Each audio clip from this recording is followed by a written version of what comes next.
All right, Melissa, open house at SUNY Canton coming up, next Saturday, April 25th, only.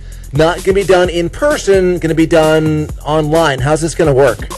Exactly. Thank you for having me. Yes, so we're having our spring open house in a virtual format, and so we are accepting registrations ahead of time like we would normally.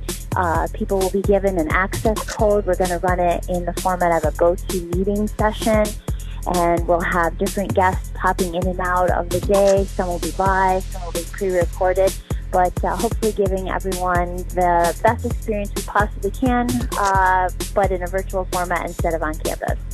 So you'll be able to see everything online that you would see normally at an open house, right? Yes, for the most part. So we'll have links to videos so people can get a chance to see the campus. We're going to have a welcome by the president. We'll have interactive live sessions with faculty from the various departments across campus. We'll have access to financial aid administrators and admissions counselors.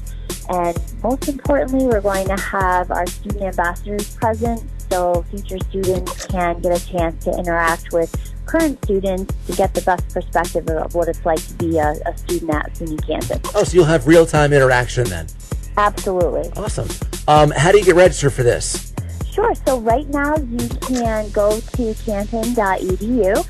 And right from the main page, you're going to see a link to our virtual open house. You can click on that and get all the details. And this is your last open house until, fall, right?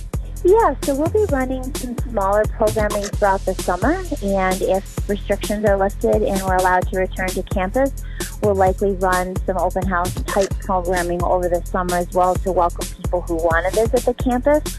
Of course, as you know, a lot of our students study completely online, so this virtual format will actually work great for those students who are looking to study 100% online. But for those students who are looking to have a residential experience, then, hopefully over the summer we would invite them to campus to see things in person, and then obviously hopefully resume our regular on-campus open house series in the fall. Okay, more info found at canton.edu. Thanks, Melissa. Thank you so much.